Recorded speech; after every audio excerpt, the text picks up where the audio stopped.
Hello बच्चों। आज मैं आपको क्लास 10th का ही थर्ड लेसन लेके आ गया बच्चों। ठीक है बच्चों, तो चलो शुरू करते हैं बच्चों। देखिए, तो सबसे पहले एक्सरसाइज शुरू करने के पहले मैं आपको थोड़ा बता दूं। अब आपको रैखिक समीकरण तो पता है क्या है। रैखिक समीकरण युग्म हम बाद में बोलेंगे। रैखिक समीकरण क्या है? रैखिक समीकरण जिसमें चर की घात कितनी होती है बच्चों? एक होती है। जैसे मान हम सिंपल से लेते हैं, ax square plus bx plus C equal 0। ये द्विघाती समीकरण हो जाता है। लेकिन यदि इसको हटा दें तो bx प्लस सी आपका ये रैखिक कहलाएगा। लेकिन इसमें लिखा है दो चर। क्या लिखा है? दो चर वाले रैखिक समीकरण। तो हम क्या लेंगे बच्चों? दो चर में, हाँ ये रुमाल, दो चर वाले में बच्चों हम क्या करेंगे? दो चर की जब रैखिक समीकरण की बात करें तो इसमें दो चर होना चाहिए। जैसे मान लीजिए a1 x plus b1 y plus c1 is equal to 0। एक ये हो गया। अब युग्म आ गया। युग्म जोड़े में होगा आपका जो रैखिक समीकरण होगा, युग्म जोड़े में। देखिए वेरिएबल की पावर यहाँ पे देखिए, यहाँ भी एक है, छुपी है, मतलब दिख नहीं रही है, अर्थात एक मान लेंगे, है ना। और दूसरा युग्म के लिए कैसे होगा? a2x प्लस b2 बाई और plus c2 is equal to 0। ठीक बच्चों, ये आपका दो चर वाला है क्योंकि x और y है, अर्थात दो चर हो गए। और रैखिक क्यों बोला? क्योंकि इसमें वेरिएबल जो है आपके पास, वेरिएबल की पावर कितनी है बच्चों? एक है। इसलिए इसको कहते हैं दो चर वाले रैखिक समीकरण युग्म। दो चर क्योंकि दो चर आपको एक्स वाई दिख रहा है और बच्चों दो समीकरण आपको दिख रहा है, इसलिए लास्ट में जो युग्म वर्ड आया है दो रैखिक समीकरणों का युग्म है। ठीक बच्चों, तो ध्यान रखिएगा, इसमें तीन तो फार्मूले बनते हैं। कई ठो? तीन फार्मूले। कौन कौन से थोड़ा देख लीजिए। देखिए सिंपल से बच्चों तीन फार्मूले कौन कौन से हैं, अच्छे से देखिएगा। पहला नंबर फार्मूला आपका है बच्चों, जब ऐसा मान लीजिए समीकरण आपका यही रहेगा, a1 बटा a2 बराबर होगा यदि b1 बटा, बराबर नहीं होगा यदि b1 बटा b2 के। और दूसरा सूत्र है बच्चों, a1 बटा a2 बराबर होगा b1 बटा b2 बराबर नहीं होगा c1 बटा c2 के। और थर्ड नंबर है बच्चों a1 बटा a2 बराबर होगा b1 बटा b2 बराबर होगा c1 बटा c2। तीनों फार्मूले हैं, जो तीन फार्मूले हैं। ये फार्मूला जो है बच्चों, जब जो रैखिक समीकरण युग्म हो, अद्वितीय हल हो। अद्वितीय किसके लिए बच्चों? अद्वितीय हल के लिए है। जब निकाय का अद्वितीय हल हो। जब निकाय का कैसा हल हो? अद्वितीय हल हो। ठीक बच्चों, आइए निकाय का कैसा हो? कोई भी हल ना हो। कोई भी हल, कोई भी हल ना हो, ना हो। ठीक है बच्चों। और थर्ड नंबर सूत्र है आपका अनंत अनेक हल। कहिए, चाहे आप इसको अपरिमित रूप से अनेक हल बोल सकते हैं। क्या बोल सकते हैं बच्चों? अपरिमित रूप से अनेक हल।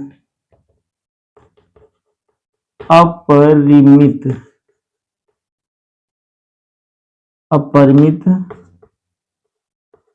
रूप से अनेक हल। ठीक बच्चों, अब इसी में एक चीज और जान लेते हैं हम लोग। क्या? इसमें एक चीज जान लेना है बच्चों, हमको क्या जानना है? इसमें जान लेते हैं कि इसमें रेखाएं कैसी होती है। जब निकाय का अद्वितीय हल होता है। कैसा हल होता है? अद्वितीय हल होता है। सूत्र तो ये हो गया a1 बटा a2 नॉट इक्वल b1 बटा b2। और जब कोई भी हल ना हो निकाय का, निकाय अर्थात समीकरण जो आपके हैं रैखिक समीकरण का युग्म में कोई भी हल ना हो, तो आपका a1 बटा a2 होगा, बराबर तो होगा b1 बटा b2, लेकिन c1 बटा c2 जो है वो बराबर नहीं होगा। ठीक है।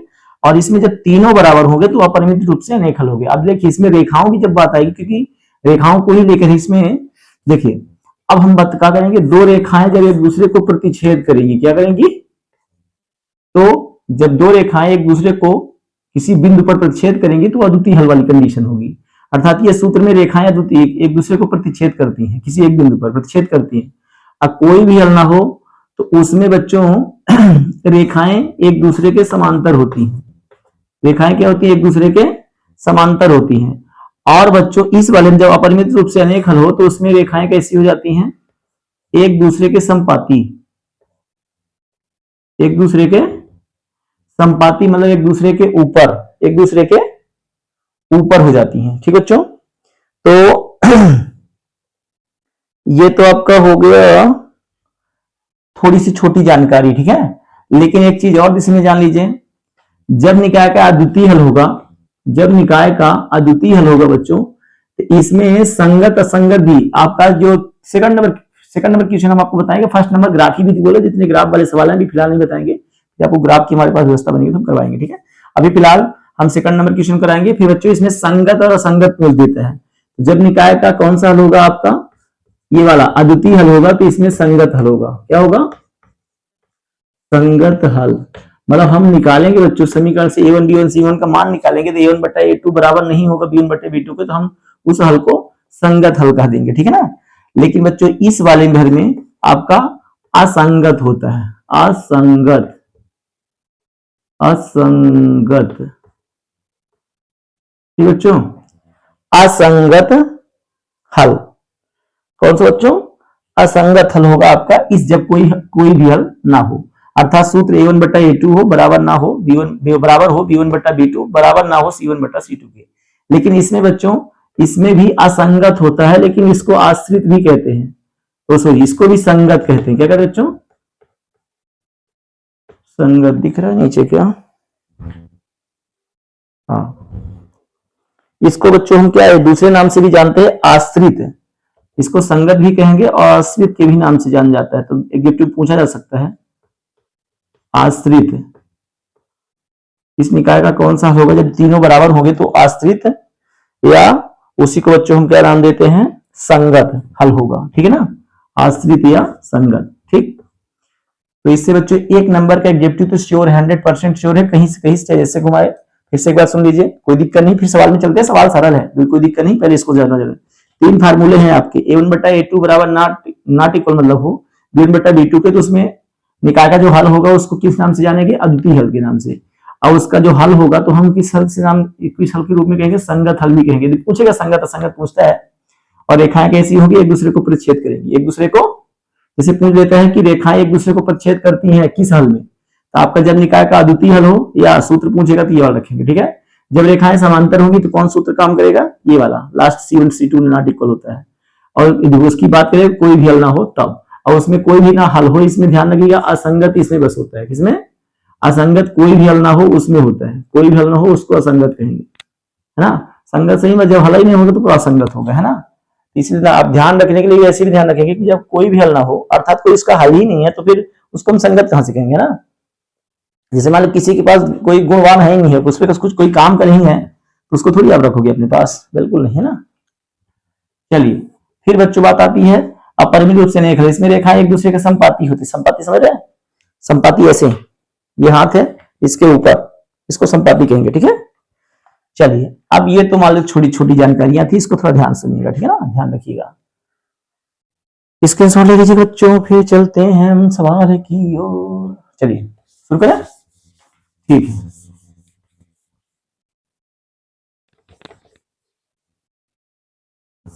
चलिए देखिए बच्चों, फिर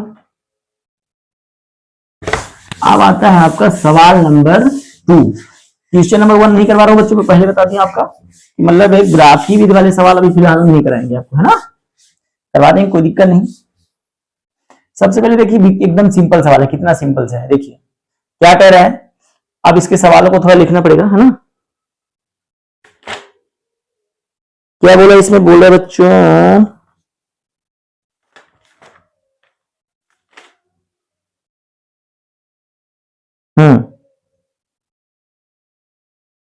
पहला नंबर सवाल आपका लिखा हुआ देखिए, ये बोला कि अनुपातों a1 बटा a2 b1 बटा b2 तथा c1 बटा c2 की तुलना कर जांच कीजिए कि निम्न समीकरणों द्वारा निरूपित रेखाएं एक बिंदु पर प्रतिच्छेद करती हैं, समांतर हैं अथवा संपाती हैं। देखिए मैंने अभी बताया आपको, संपाती किसमें मिली थी? अभी थर्ड नंबर में, जिसमें तीनों इक्वल होंगे उसको हम संपाती कहेंगे, ठीक है।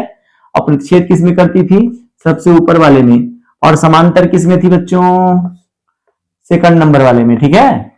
और संपाती किसमें थी बच्चों? सबसे लास्ट में, जिसमें तीनों इक्वल होते हैं, ठीक है। चलिए तो सबसे पहले सवाल लिख लें, तो बिल्कुल सिंपल समझा देते हैं आपको। 5x minus 4y plus 8 equal 0। और सेकंड क्वेश्चन इसी में है बच्चों, सेकंड नंबर है 7x प्लस 6y माइनस का 9 इक्वल 0। ये बना के दे दिया बच्चों, कोई दिक्कत नहीं है, क्योंकि हमने बताया था आपको इन समीकरणों की तुलना हम किससे करते हैं, a1x plus b1y plus c1 is equal to 0, और इसकी तुलना करेंगे a2x plus b2y plus c2 is equal to 0। अब देखिए एकदम सिंपल, सुनिए a1 b1 निकाला तो आराम से कर लेंगे। देखिए सुनिए, x का जो गुणांक होगा वो a1 कहलाएगा, तो यहाँ x गुणांक कितना है बच्चों 5 है, तो बच्चों आपको a1 कितना मिल गया 5। यहाँ देखिए y का गुणांक b1 होता है, तो यहाँ y गुणांक कितना है, माइनस को बिल्कुल ना भूलिएगा, अक्सर बच्चे माइनस को भूल जाते हैं। तो b1 कितना हो गया आपका माइनस का 4। फिर बच्चों c1 देखिए अचर वाली संख्या कहलाएगी, c1 कितना है आपका 8। ठीक, अब जस्ट बगल में उसको भी निकालिए, a2 x का गुणांक होगा, एक समीकरण आपका होगा a1 b1 c1 देगा, दूसरा वाला समीकरण a2 b2 c2 देगा। अब यहां देख लीजिए a2, यहीं पे लिख ले ज्यादा अच्छे समझ में आएगा। अब देखिए a2 आपका देखिए कितना है, a2 है आपका 7, और देखिए b2 कितना है बच्चों, b2 आपका दिख रहा है प्लस है तो प्लस 6 बस लिखेंगे, ठीक है। और c2 कितना बच्चों माइनस का 9, c2 कितना है माइनस का 9। चलिए अब सबसे पहला काम क्या करना है हमको, a1 बटा a2 b1 बटा b2 और c1 बटा c2 निकाल लेना है, तब ना जान पाएंगे। चलिए ये दिख रहा है a1 बटा a2 क्या मिला आपको, देखिए 5 बटा 7 मिला, और बच्चों यहाँ b1 बटा b2 क्या मिलेगा माइनस 4 बटा 6। अब c1 निकाल लीजिए, होगा जरूरत न पड़े क्योंकि ये दोनों दिख रहे हैं बराबर नहीं है। c1 बटा c2, c1 बटा c2 क्या है 8 बटा माइनस का 9। ठीक है बच्चों, इतना दिख रहा है, नीचे दिख रहा है। चलिए अब ये बताइए थोड़ा सा कि पहले आप इसको देखने को मिला, यहाँ पे क्या मिला है, मिल रहा है आपको पहला ही फार्मूला, क्योंकि आपको दिख रहा है। अब यहां बोलेंगे चूंकि a1 बटा a2 नॉट इक्वल b1 बटा b2, कैसे बोल दिए, देखिए कैसे बोल दिए, a1 बटा a2 का मान 5 बटे 7 है और b1 बटे b2 का मान माइनस 4 बटे 6। कुछ भी लिखा होता भाव माइनस लग गया, माइनस लगने से ऑलरेडी ये छोटा हो गया, ठीक है, इसलिए इक्वल नहीं होगा, तो हम c1 को झांकेंगे ही नहीं, देखेंगे ही नहीं, है ना। ये इक्वल दोनों होते तब हम c1 पर जाते हैं ना। और ये निकाय कौन सा होगा, यहाँ पे दिख रहा है आपको रेखाएं, ये आ गया पहला नंबर सूत्र। पहला नंबर में रेखाएं कैसे करती थी, प्रतिच्छेद करती थी, आपको बताया था। इसलिए इस यहाँ पे क्या बोला है, समीकरण द्वारा निरूपित रेखाएं एक बिंदु पर प्रतिच्छेद करती हैं, तो बताएंगे इसमें, बता देंगे सीधे, इस रेखाओं के युग्म में, मतलब इस कैसे बोलते हैं यहाँ पे, समीकरणों के युग्म में रेखाएं जो है एक बिंदु पर प्रतिच्छेद करती हैं, ठीक है। इसमें इतना बस लिख दो, इसमें, इसलिए इसमें रेखाएं क्या करती है बच्चों, एक बिंदु पर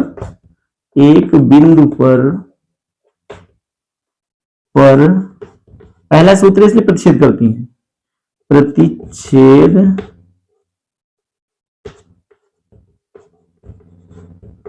प्रतिच्छेद करती हैं, ठीक बच्चों, करती हैं, एक बिंदु पर प्रतिच्छेद करती हैं, ठीक है। कोई दिक्कत हो तो बता सकते हो, कोई दिक्कत नहीं, सिंपल सा, पहले आपको मान निकाल लो। पहला वाला जो समीकरण देखा आपको a1 b1 c1 देगा, माइनस को विशेष ध्यान रखना है, और जो दूसरा वाला समीकरण होगा वो आपका a2 b2 c2 देगा। ये वाला a1 a2 होगा, ये वाला b2 होगा, ये वाला c2 होगा, माइनस को विशेष ध्यान रखिएगा। सबसे पहले हम इस तुलना करने के लिए आप समीकरण लिख लोगे, ज्यादा बेटर समझ में आएगा आपको, ठीक है। ये तो पहला सवाल था, आपको दिख गया, मैंने आपको 3 सूत्र बताया था। पहला नंबर था ये प्रतिच्छेद रेखाओं वाला, और दूसरा था समांतर वाला जिसमें a1 a2 बराबर होते हैं लेकिन c1 c2 बराबर नहीं होता है, और थर्ड नंबर सूत्र था बच्चों आपका जिसमें तीनों इक्वल होते हैं, तो वो उसमें रेखाएं कैसी होती हैं, समपाती होती हैं, एक दूसरे के ऊपर होती हैं, ठीक है। चलिए अब इसमें से दूसरा क्वेश्चन उसी टाइप का है, तीसरा भी उसी टाइप का, लेकिन एक और मैं बता देता हूं, कौन सा बता दूं आपको, सेकंड नंबर बता देता हूं, ठीक है। अब इसको मिटाना पड़ेगा थोड़ा बाबू। लो, मैं आपको इसको मिटा करके, इसको समीकरण वही मिटाएंगे, इनको भी नहीं मिटाएंगे। क्यों मिटाएं, काम हो जाएगा, यहां तो मिटा नहीं पड़ेगा, ठीक है। इसको थोड़ा सा, चलिए इनको भी ना मिटाइए, कोई दिक्कत नहीं है ना, फिर सेम प्रोसेस रहेगी, ठीक है। देखिएगा थोड़ा ध्यान से अच्छे से, ठीक है। चलिए सबसे पहले सेकंड नंबर क्या क्वेश्चन कह रहा है, इसमें बोला 9x plus 3y, 9x plus 3y 3y plus 12 is equal to 0। फिर बच्चों दूसरा समीकरण है 18x 18x plus 6y plus 24 is equal to 0, ठीक। ये तो समीकरण है, लास्ट वाला ट्राई कर दीजिएगा, उसको मैं छोड़ दूंगा, ठीक है। चलिए ना बच्चों, तो सबसे पहला काम क्या कर लेते हैं हम लोग,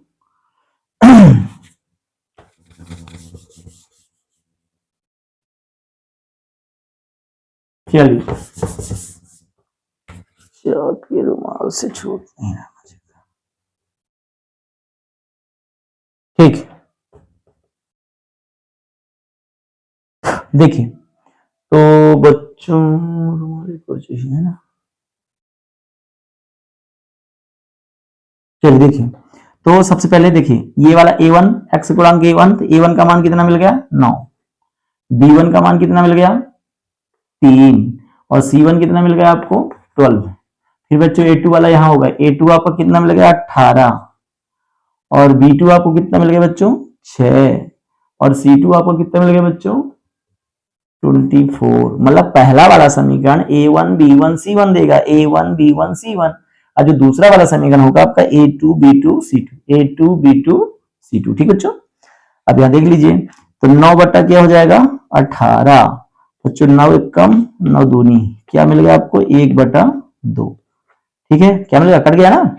और b1 कितना है 3 है, और ये कितना है 6, 3 एकम और 3 दूनी, अर्थात मिल गया बच्चों आपको 1/2, और c1 कितना है 12/24, 12 एकम 12 दूनी, अर्थात यहां भी मिल गया आपको 1/2 मिल गया। अर्थात क्या देखने को मिला, a1/a2 भी 1/2 है, b1/b2 भी 1/2 है, c1/c2 भी 1/2 है। चूंकि बोलेंगे क्या बच्चों कि a1/a2 बराबर है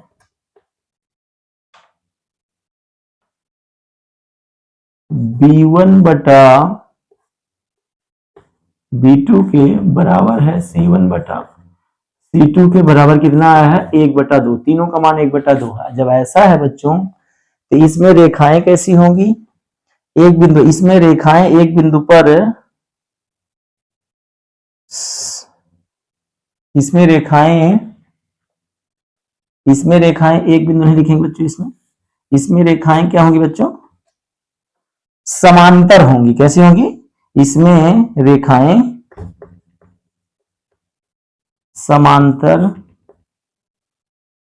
समांतर होती हैं लिखे चाहे होती है, ठीक है।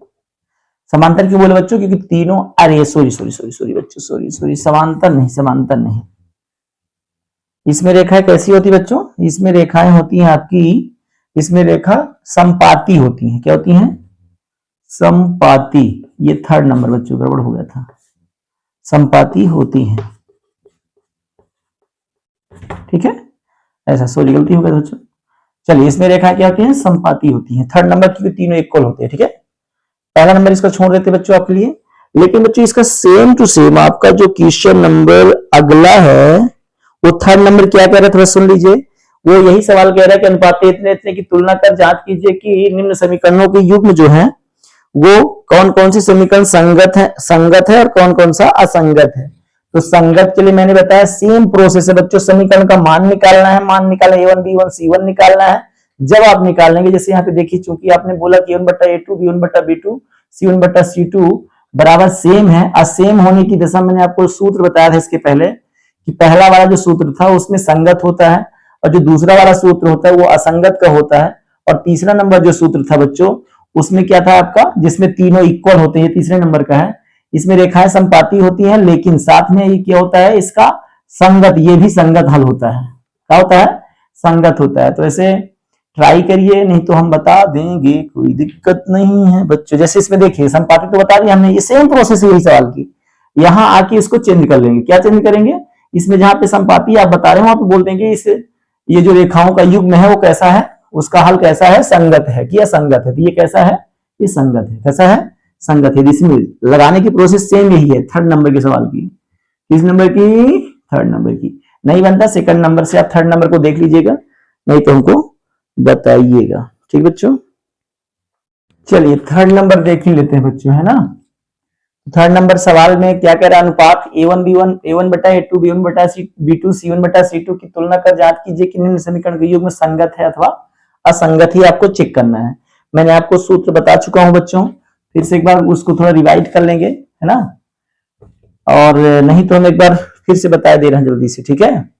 इनको एक बार मिटा देते हैं फिर लिख देंगे, है ना, सब हटा देते हैं, ठीक है। अब देखिए तो बच्चों फिर से एक बार दिखा दे संगत कौन सा होता है। तो ध्यान रखिएगा A1 बटा A2 बराबर जिसमें नहीं होता है B1 बटा B2 के, ये आपका संगत का है। किसका है? संगत हल का, ठीक है। और ये मान लीजिए A1 बटा A2 बराबर है B1 बटा B2 के, बराबर नहीं है C1 बटा C2 के, तो ये बस आपका क्या होता है? असंगत। असंगत, ठीक बच्चों, ये असंगत हल का होगा। और लास्ट वाला भी संगत का होगा। A1 बटा A2 बराबर B1 बटा B2 बराबर C1 बटा C2, ये किसका होगा बच्चों? संगत हल का। इसको आश्रित हल भी कहते हैं, संगत। ठीक बच्चों, तो सूत्र इधर लिखे हुए हैं। देखिए अब एक सवाल देख लीजिए इसका थोड़ा सा जल्दी से फटाक से। संगत असंगत के बहुत सारे सवाल दिए गए हैं, एक ठो मैं आपको पहला सिंपल समझा देता हूं, लेकिन इसमें थोड़ा विचित्रता दी है बच्चों, इक्वल की उधर लेगा समीकरण बनाना पड़ेगा इसको। पहला नंबर सवाल लिखा है 3x plus 2y is equal to 5। ठीक है, पहला काम करिए, इसको समीकरण को सीधा करिए, इक्वल के बराबर करिए। 3x plus 2y minus 5 is equal to 0। Equal 0 नहीं करेंगे, गलत हो जाएगा। जब इधर पक्षांतर हो, पक्षांतर में चिन्ह बदलता है, इधर प्लस था इधर आया तो माइनस हो गया। ठीक है, और दूसरा समीकरण क्या आपका लिखा है? 2x minus 3y, 2x minus 3y equal 7। अब बच्चों 7 तो उसको इधर लाइए, तो 2x minus 3y minus 7 is equal to 0, is equal to 0। ठीक है, चलिए इसकी तुलना फिर से उसी समीकरण से हम करेंगे। किस समीकरण से? जो आपका समीकरण था, कौन सा? द्विघात, जो रैखिक समीकरणों को युग्म था द्विचर वाला। तो कहेंगे a1x plus b1y plus c1 is equal to 0 और a2x plus b2y plus c2 is equal to 0। इसी से तुलना करेंगे बच्चों, तो क्या मिलेगा हमको? यहां हमको a1 बराबर क्या मिलेगा? a1 बराबर 3 मिलेगा। अब b1 बराबर क्या मिलेगा आपको? 2 मिलेगा। और बच्चों c1 की वैल्यू होगी -5। c1 की वैल्यू क्या होगी? -5, जैसे पहले बार दूसरे नंबर सवाल में किए थे। फिर से सुनिए, पहला वाला जो समीकरण जो था a1 b1 c1 देगा। a1 अर्थात 3, b1 अर्थात 2 और c1 मतलब -5 बोलना है, माइनस छोड़ दे गलत हो जाएगा। ठीक है, चलिए अब यहां से दूसरा वाला जो समीकरण वहां से a2 निकाल लेंगे। a2 इज इक्वल टू क्या होगा? a2 इज इक्वल टू 2 और b2 इज इक्वल टू क्या होगा बच्चों? b2 इज इक्वल टू -3 और c2 इज इक्वल टू हो जाएगा बच्चों आपका ये -7। ठीक है, अब क्या देखने को मिल रहा है? देखिए थोड़ा सा क्या देखने को मिल रहा है। मिल रहा आपको देखने को ये रहा है बच्चों कि चूंकि a1 बटा नहीं, पहले बटे निकालिए, पहले बटे निकाल लीजिए। a1 बटा a2 बराबर मिला आपको 3 बटा 2 और b1 बटा b2 बराबर मिल गया आपको क्या मिला? 2 बटा -3 और c1 बटा c2 क्या मिला आपको? -5/-7। ठीक, तो क्या देखने को मिल रहा है बच्चों, सीधी सी बात है, यही वाला पहला वाला देखिए, समझिएगा। अब देखिए A1/A2 3/2 है, अब B1/B2 आपको -2/3 दे रहा है ना, वो भी माइनस में है, माइनस तो इक्वल तो कभी हो ही नहीं सकता, तो इसलिए पहला वाला अब यहाँ सीधे हम बोलेंगे इसके नीचे, इसके बाद यहाँ आइएगा, ठीक है ना। चूंकि बोलेंगे, क्या बोलेंगे, चूंकि A1/A2 नॉट इक्वल है B1/B2 के, ठीक है, इसी को डायरेक्ट लिख देते हैं। अतः करके लिख देंगे, जो बोला था, क्या बोला था कि जो समीकरणों का युग्म है उसका हल कैसा होगा, संगत हल होगा। क्या होगा, अतः ये जो समीकरण की युग्म का हल होगा, अतः समीकरणों के युग्म का हल कैसा होगा बच्चों, हल संगत हल होगा। ठीक बच्चों, इसी प्रकार आपको लिख देना है। ठीक, इसका संगत क्यों है पता है ना, क्योंकि A1/A2 नॉट इक्वल है B1/B2 की, इसलिए संगत हुआ। इसमें बच्चों एक तो आपका बटे वाला आ गया है, ये तीसरा नंबर, इसको सुन लीजिए, थोड़ा सा अजीब है ना, उसको आपको सुना देते हैं। ठीक, चलिए इसको सुन लीजिए बच्चों, क्या कहते हैं भाई साहब। देखिए पहला नंबर मैं मिटा दे रहा हूं, फिर से आपको हम थर्ड नंबर समझा दे रहे हैं। कौन सा, थर्ड नंबर। इधर बात मिटाते हैं, क्या करना है क्या नहीं, इधर A1 B1 का इधर मान हटा देते हैं, क्योंकि बाकी सब वही रहेगा, थोड़ा सा प्रोसेस चेंज होगी, बस हो गया है ना। मान में बटे में आ गया, बटे में रखेंगे, पलटी सल्टी करेंगे तो आ जाएगा। ठीक है, चलिए सुनिएगा ध्यान से, ये हम थर्ड नंबर आपको बता दे रहे हैं। ठीक है, कौन सा नंबर, थर्ड नंबर। क्या लिखा है, 3/2x, 3/2x, फिर क्या है, प्लस 5/3 फिर इक्वल 7 है बच्चों, इक्वल 7। ठीक है,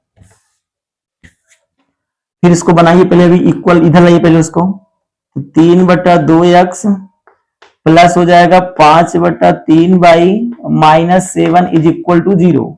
ऐसे ही इसको बना लिया है, ऐसे इसको भी बनाना है। कौन सा नंबर उसका, उसी का है, इसमें तो बना के दे दिया है, 9x -10 और इक्वल कितना दिया बच्चों, इक्वल दिया है 14।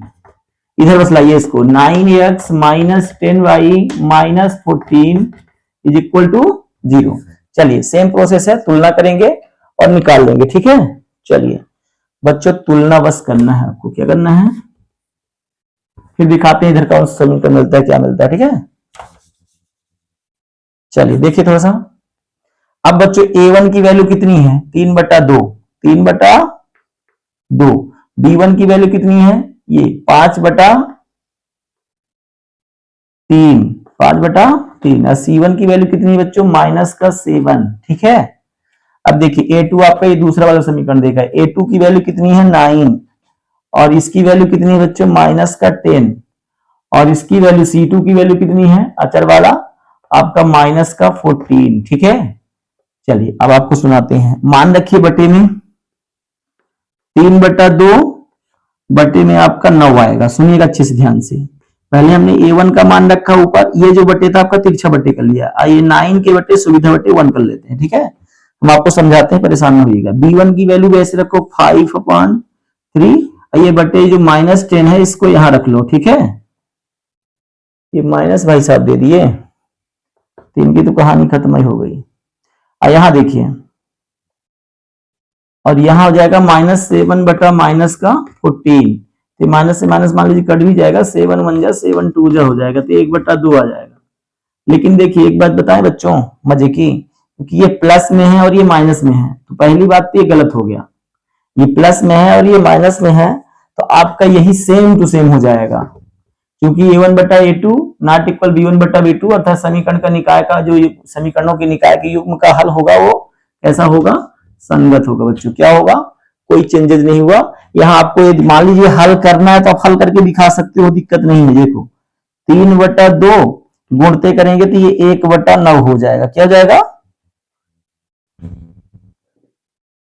हाँ इसको काट दीजिए तो 3 1 जा 3 हो जाएगा और 3 3 जा 9, 3 3 जा 9, तो इसका कितना आएगा, ऊपर आपका केवल 1 बचा और नीचे क्या बचा 3 और 2, 3 दूनी 6। ठीक, अब देखिए यहां भी ऐसे सेम करेंगे बी के लिए, तो देखिए बी के लिए आपको थोड़ा दिखाई दे रहे हैं, ये 5/3 को आप लिखा रहने दीजिए, इसको जब पलटी करेंगे तो 1/-10 हो जाएगा, तो 5 1 जा 5, 5 2 जा 10, लेकिन बच्चों इसमें ऊपर तो 1 ही आया। ठीक, ये वाला 1 है बच्चों, सुविधा वाला 1 हुआ, नीचे 3 दूनी 6 हुआ, लेकिन ध्यान रखिए बच्चों माइनस में आ रहा है। कुछ बच्चे क्या करेंगे, इसको ध्यान देके ये वाले भाई साहब तो 1/2 मिल रहे हैं, है ना, ध्यान रखिए बच्चों यहाँ पे 1/6 आ रहा है और यहाँ पे -1/6 आ रहा है, इसलिए इसका कौन सा होगा, a1/a2 नॉट इक्वल b1/b2 ही होगा। ठीक है, अर्थात निकाय का संगत हल होगा। ठीक, तो बच्चों कुछ क्वेश्चन और रह गए थे आपके, देखिए तो 4th नंबर क्वेश्चन इसी में संगत असंगत चेक करना है। तो बच्चों इसमें फिर से आप वही सूत्र लगा लीजिए पहले चेक करने के लिए, a1x प्लस b1/, अब plus c1 is equal to 0, sorry पहले इसको बना लीजिए, अब ये बना नहीं है समीकरण, है ना, तो 5x माइनस 3y और इधर आएगा तो ये माइनस हो जाएगा बराबर 0, पक्षांतर करने पर चिन्ह बदलता है, आपको भी पता है, -10x प्लस 6y माइनस था तो प्लस हो जाएगा 22 इज इक्वल टू 0। अब इसकी तुलना करने के लिए बच्चों कौन सा करेंगे, a1x plus b1y plus c1 is equal to 0, यहाँ हो जाएगा a2x plus b2y plus c2 is equal to 0। अब बच्चों यहाँ पे देखिए a1 b1 c1 a2 b2 c2 जो संख्याएं हैं उनका गुणांक को हम ले लेंगे, a1 इज इक्वल टू कितना मिल जाएगा 5, b1 इज इक्वल टू कितना मिल जाएगा बच्चों -3, और बच्चों c1 इज इक्वल टू कितना मिल जाएगा -11। a2 वाला उधर है, a2 इज इक्वल टू कितना मिल जाएगा बच्चों -10, b2 इज इक्वल टू कितना मिल जाएगा बच्चों y का गुणांक 6, और c2 इज इक्वल टू जो अचर वाली संख्या है 22 मिल जाएगा। ठीक बच्चों, चलिए देखिए अब यहाँ पे हम बटे निकाल लेते हैं, a1/a2 बराबर क्या मिल जाएगा, देखिए a1/a2 क्या मिलेगा, a1/a2 5/-10, 5/-10 काटोगे तो 5 1 जा 5 2 जा अर्थात 1/2 आएगा। क्या है बच्चों, यहाँ पे तीर का निशान बना दीजिएगा, फिर अगला इक्वल आ गया है तो अब देखिए इसके बाद बच्चों अब यहाँ पे देखिए v1/b2 इज इक्वल टू क्या निकाले बच्चों -3/6 हो जाएगा, ये हो जाएगा आपका 3 1 जा 3, एक मिनट ये माइनस है बच्चों, माइनस ना भूलिएगा, यहाँ पे दिखा आपको, और 3 1 जा 3, 3 2 जा 6 अर्थात यहाँ भी -1/2 ही आएगा। और बच्चों यहाँ पे c1/c2 देख लीजिए, c1/c2 इज इक्वल टू क्या हो जाएगा -11/22, 11 एक कम 11 दूनी अर्थात -1/2, यहाँ भी आ जाएगा, नीचे दिख रहा है क्या, हाँ ठीक है, क्लियर है। देखिए अच्छा अब आपको a1/a2 b1/b2 और c1/c2 आपका मिल गया, तीनों ही कंडीशन में -1/2 -1/2 -1/2 मिला, अर्थात यहाँ पे हम कहेंगे चूंकि a1/a2 बराबर है b1/b2 के, बराबर क्या है बच्चों c1/c2 के, ठीक है, बराबर किसके 1/2 के। जब तीनों बराबर होते हैं बच्चों तो इसको आश्रित तो जो समीकरण युग्मों का जो हल है वो क्या होगा बच्चों, इसमें होगा तो संगत, है ना, आश्रित के रूप में भी जाना जाता है, तो इसका हल कैसा होगा, संगत हल होगा। ठीक है, आप पिछले जैसी भाषा इससे हम लिख देंगे। ठीक है, इस प्रकार से ये था आपको बच्चों। फिर अगला क्या कहता है, थोड़ा सा अगला देख लीजिए, इसी में कुछ दिक्कत नहीं, सिंपल से पहले वाले समीकरण से a1 b1 c1 निकलेगा, दूसरे वाले से a2 b2 c2 निकलेगा, और निकालने के बाद आपको a1/a2 b1/b2 और c1/c2 निकाल लेना है। निकालने के बाद आपको दिखा देना है संगत असंगत, मैंने आपको सूत्र बताया था, पहले वीडियो शुरू से देखिएगा तो समझ में आएगा। ठीक है ना, शुरू में पहले आपको मैंने सभी सूत्र बता दिया था क्या कहाँ यूज होते हैं। ठीक है ना, देखा है कैसी करती है। चलिए अगला देखिए, इसमें पूरा इरेज कर देते हैं, कोई दिक्कत नहीं। ठीक है, चलिए देखिए अगला वाला क्या सवाल है आपका, है 4/3, 5वां नंबर 4/3 x और बच्चों plus 2y is equal to 8। ध्यान रखिए इक्वल एट होगी तो पक्षांतर कर लीजिए, नहीं गड़बड़ा जाएगा सवाल, है ना। जल्दी के चक्कर में कभी कभी गड़बड़ हो जाए, A1 B1 C1 ले ले गड़बड़ हो जाता है ना। और हालांकि फर्क ज्यादा पड़ता नहीं क्योंकि दोनों में इक्वल की रखा है। और 2x plus 3y is equal to कितना दिया बच्चों, 2x plus 3y is equal to 12 दिया है। कितना दिया है 12। उसको चलिए समीकरण पहले बनाइए इसको, 4/3 x है प्लस 2y है और फिर is equal to -8 is equal to 0 कर दीजिएगा। इसको भी बना लीजिए 2x plus 3y is equal to minus हो जाएगा 12 इज इक्वल टू 0। ठीक है, ऐसा करने पर बच्चों पहले आप वही समीकरण फिर से यूज करेंगे। अब मैं ना लिखूं तो कोई दिक्कत होनी नहीं चाहिए। पहला वाला गुणांक A1 कहलाएगा, इसमें A1 B1 C1, यानी बच्चों A1 बराबर आपको मिल गया 4/3, B1 बराबर मिल गया आपको 2 और C1 बराबर मिल गया आपको 8, वो भी माइनस में। ठीक है, A2 B2 C2 x का गुणांक यहाँ पे दूसरा समीकरण होगा तो A2 B2 C2 देगा। A2 कितना मिल गया बच्चों, उसमें 2 मिल गया आपको, B2 कितना मिल जाएगा आपको 3 मिल जाएगा और C2 आपको कितना मिल जाएगा -12। ठीक है, अब बच्चों फिर से हम बटे निकाल लीजिए, A1 बटा A2 बराबर क्या आएगा, देखिए थोड़ा सा अच्छे से,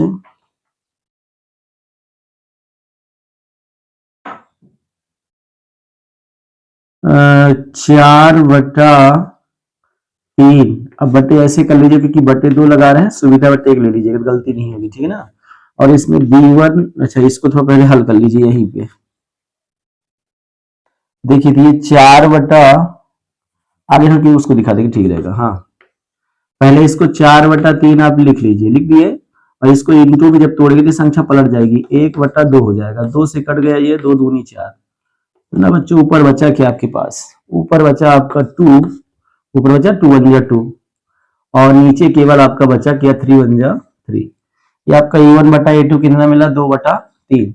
अब यहाँ B1 बटा B2 देख लीजिए कितना मिला, B1 बटा B2 क्या मिल रहा है 2/3 मिल रहा है बच्चों, क्या मिल रहा है। अब देखिए, अब आप C1 बटा C2 में आ जाइए। C1 बटा C2 क्या कह रहा है, -8 बटा -12, माइनस से माइनस तो कैंसिल हो जाएगा, और 4 दूनी 8 और 4 तिहाई 12, कुल मिला के क्या मिला बच्चों 2/3 यहां भी मिला। तो क्या देखने को मिल रहा है कि यहां भी A1 बटा A2 का भी हल करने पर 2/3 मिला, B1 बटा B2 तो ऑलरेडी 2/3 मिल गया था, और C1 बटा C2 को भी हल करने पर 2/3 ही मिला।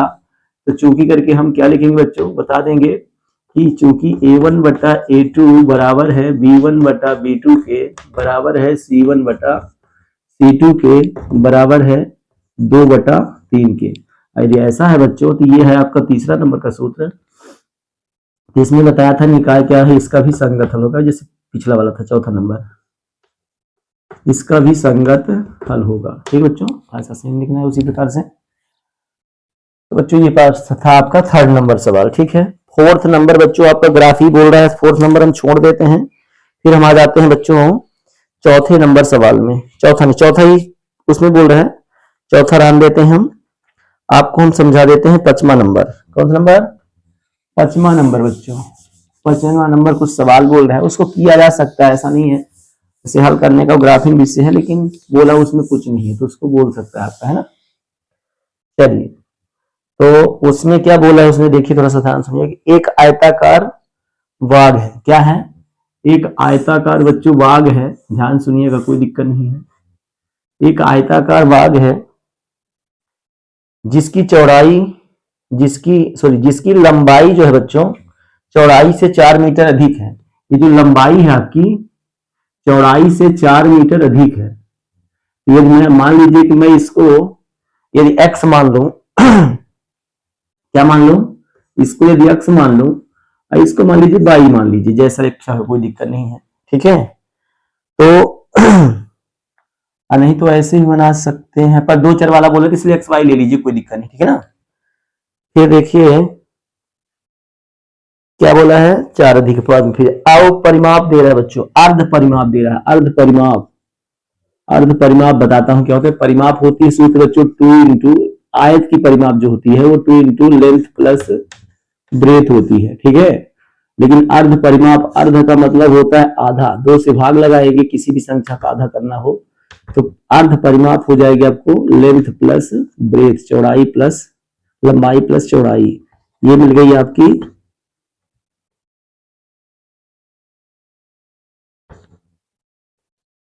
अर्ध परिमाप। अर्ध परिमाप बोला है ना, हाँ अर्ध परिमाप, ठीक है बच्चों। ये अर्ध परिमाप ऐसे आ जाएगी, ठीक है। चलिए अब शुरू करते हैं। तो पहले मान लीजिएगा कि माना कि ये जो आपका आयताकार भाग है उसकी लंबाई और चौड़ाई, माना कि आयताकार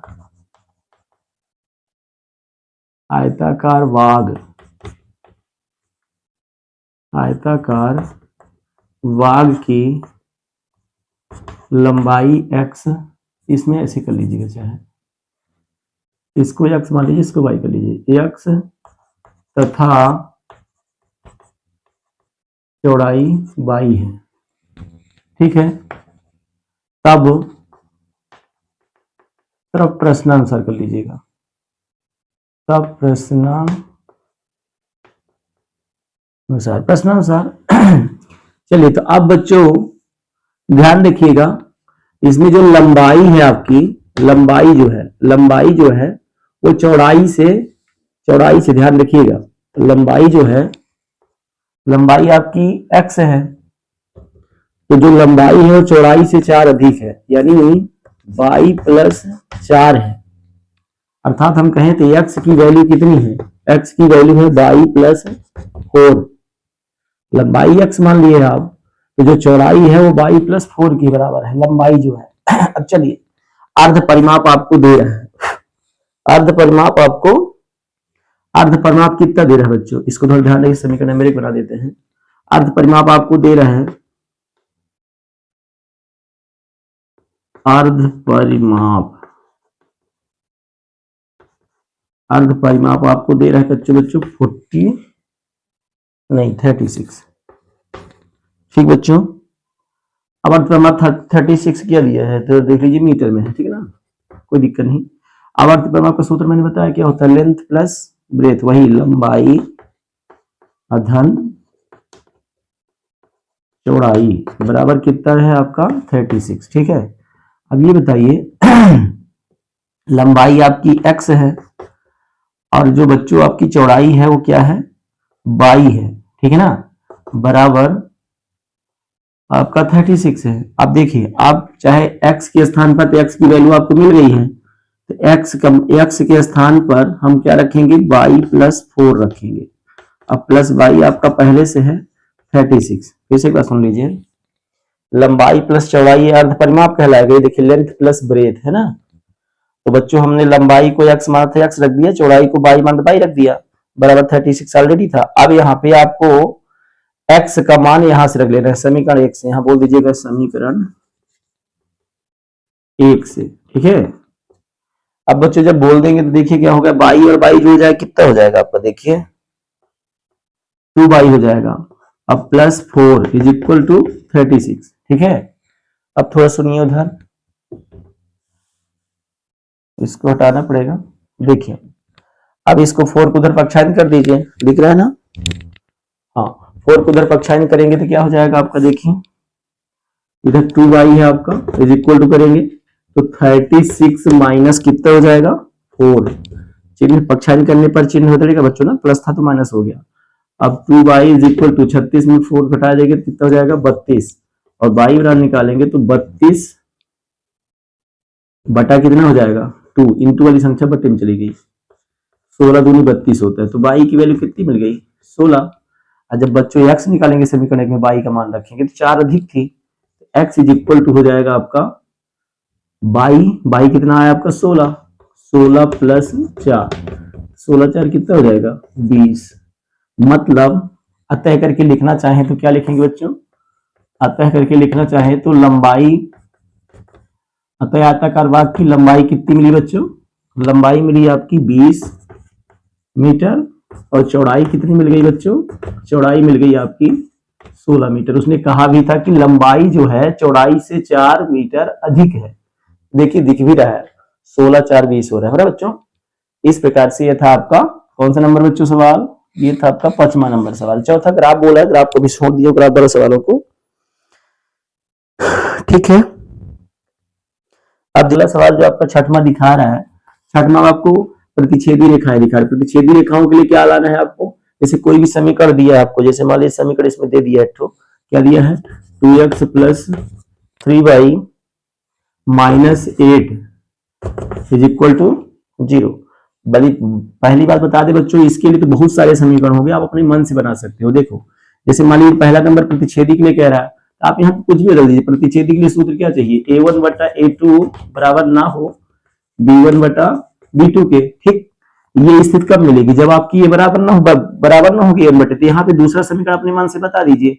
यहाँ 3x + 7y और +4 इज इक्वल टू कितना ले लीजिए 0। अब देखिए इसमें देख लीजिए समीकरण बन गया आपका अद्वितीय वाला, है ना, प्रतिच्छेदी रेखाओं वाला। क्योंकि इसको निकाल के देखे तो यहाँ क्या आ जाएगा, देखिए 2/3 आएगा, a1 बटा a2 करेंगे, b1 बटा b2 कितना आएगा, ये a1 बटा a2 आ गया, ठीक है। समझाने के लिए बोल रहा हूँ, समीकरण बस पूछा, समीकरण दे सकते हो। फिर यहाँ देखिए b1 बटा b2 क्या दिखेगा आपको, 3/7, ये देखिए दोनों बराबर है का नहीं है, तो ये आपको मिल गया, ठीक है। ये समीकरण आपका बन गया प्रतिच्छेदी रेखा के लिए, ठीक है। अब दूसरा इसमें देख लीजिए, यही दिखा देते हैं। वो दूसरा नंबर बोला है आपका किसके लिए, दूसरा समांतर रेखाओं के लिए। समांतर रेखाएं कब मिलती है बच्चों, जब a1 बटा a2 बराबर होता है, b1 बटा b2 बराबर होता है, c1 बटा c2 ना हो। ये वाला दोनों बराबर हो तो बराबर कब हो जाएगा, देखिए मैं दिखा रहा हूं आपको, इसी में दिखा देता हूं, देख लीजिए थोड़ा सा, इसी में चेंज कर देते हैं। देखिए इसको और इसको और इसको, इसका दुगुना ले लीजिए, 2 का 4 ले लीजिए, 3 का 6 ले लीजिए, ठीक है। और इसको माइनस कर दीजिए, इसको प्लस कर दीजिए, बराबर ही नहीं होगा, ठीक है। तो ये देखिए यहाँ मिला 2 बटा, देखिए सुनो मैं समझा रहा हूं, ये समीकरण बन जाएगा समांतर के लिए, है ना। देखिए a1 बटा a2 क्या मिला आपको, तो इसके लिए सूत्र क्या होता है, देखिए समांतर के लिए a1 बटा a2 बराबर होना चाहिए b1 बटा b2 के बराबर नहीं होना चाहिए c1 बटा c2। ये चीज लाना है आपको, कैसे मिलेगा, देखिए a1 बटा a2 2/4 मिला, काटेंगे इसको, 2 1 कम 2 दूनी, ठीक। तो क्या मिला, जब कट जाएगा ये तो क्या मिला आपको 1/2 मिला। अब यहाँ देखिए b1 बटा b2, यहाँ देखिए 3/6, 3/6 काटेंगे इसको, 3 1 कम 3 दूनी, अर्थात क्या मिला 1/2 मिला। और यहाँ देखिए c1 बटा c2 -8/4, ये देखिए 4 1 कम 4 दूनी 2/1 आ रहा है, अर्थात गलत है, वो भी माइनस में आ रहा है, ठीक है। क्या आ रहा है, -2/1 आ रहा है, अर्थात ये समीकरण आपका कौन सा काम कर जाएगा, समांतर के लिए। देखिए मिल रहा है ना, a1 बटा a2 और b1 बटा b2 दोनों सेम है, लेकिन c1 c2 बराबर नहीं होना चाहिए, कहना है, ठीक है ना, समांतर के लिए, ठीक। इसको भी देख लीजिए। फिर आता है कौन सा, संपाती के लिए। संपाती की रेखाओं कब होती हैं, जब तीनों इक्वल हो, a1 बटा a2 बराबर हो b1 बटा b2 के और बराबर हो c1 बटा c2 की, ये संपाती के लिए है। संपाती कुछ नहीं, इनका सबका डबल कर दीजिए, बस होगा डबल 2x, सॉरी या तो सेम लिख दीजिए या तो डबल कर दीजिए, ट्रिपल कर दीजिए, कोई दिक्कत नहीं चलेगा। 2 का 4 कर दिए, 3 का 6 कर दिए और माइनस ही रखिए, प्लस में करिएगा, 8 का 16 कर दीजिए बराबर 0। ये चेक कर लीजिए, ये हो गया किसके लिए, किसके बच्चों, ये हो गया आपका संपाती रेखा हो गया, ठीक है ना। आप चेक कर लीजिए, आराम से आएगा, ठीक है। ठीक बच्चों, ग्राफ वाले सवाल हम आपको बाद में ग्राफ करा देंगे, ग्राफ वाली व्यवस्था बना के, है ना। और अगली वाली वीडियो में हम पार्ट 2 में आपको समझाएंगे 3.2, ठीक बच्चों। थैंक यू बच्चों, वीडियो को लाइक शेयर सब्सक्राइब कर लिया करिए, नहीं किया तो कर लीजिए ना, और पहले दोस्तों को भेज करके उनसे चेक कर लीजिए कि क्या कितना समझ में आता है आपकी और उनकी कितने समझ में आता है। ये कर सकते हैं, ट्राई करने में कोई दिक्कत थोड़ी है। चलिए।